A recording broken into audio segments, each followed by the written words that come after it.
Welcome to my YouTube channel.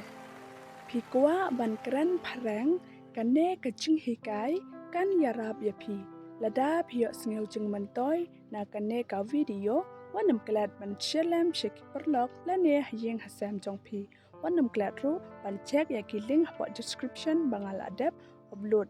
Tangkata aleng ya page ya kane ka Jinghikai. I need to ask you something. Ngadon kam ban kli a napi. If you have anything to ask, feel free to ask. Lada pidon kano ban kli pilong lại lốt ban kli. I would like to inform you that I will be on leave tomorrow. Nga shu kwah ban pentip ya pi ba ngan shim shuti la shai.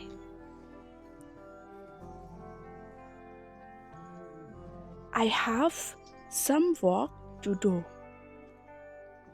Nga don kato katne ki kam ban le.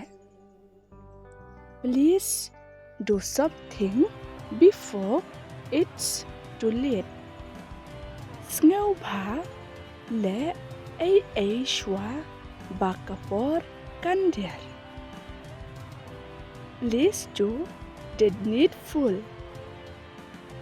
Ngeu bha le yakaba don't come.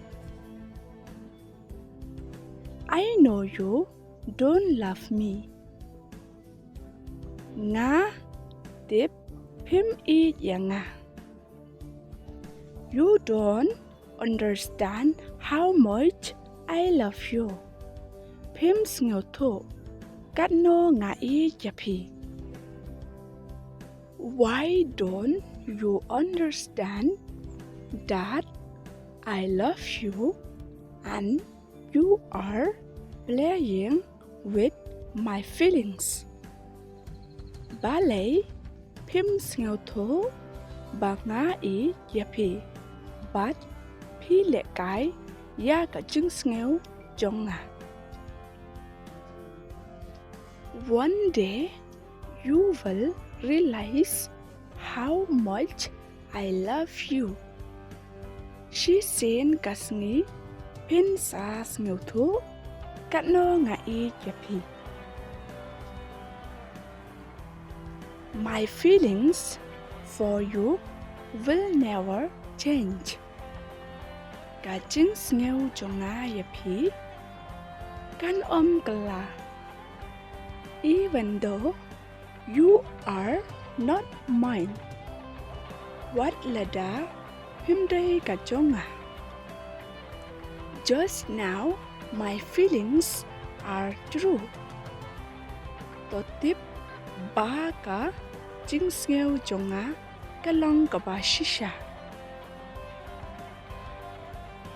Just remember these one things.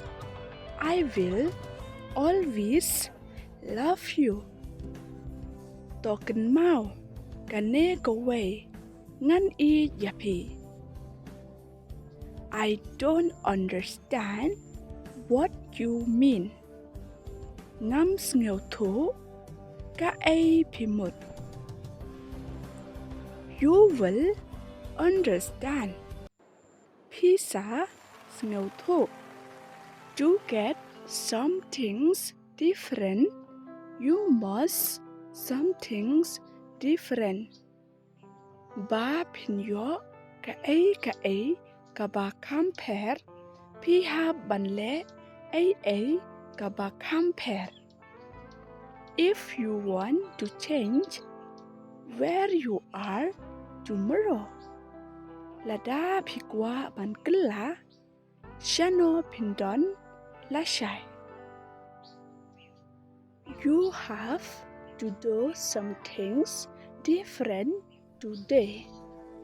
Pi hap ban le ka ba compare manta kasni. Doing what you like is freedom.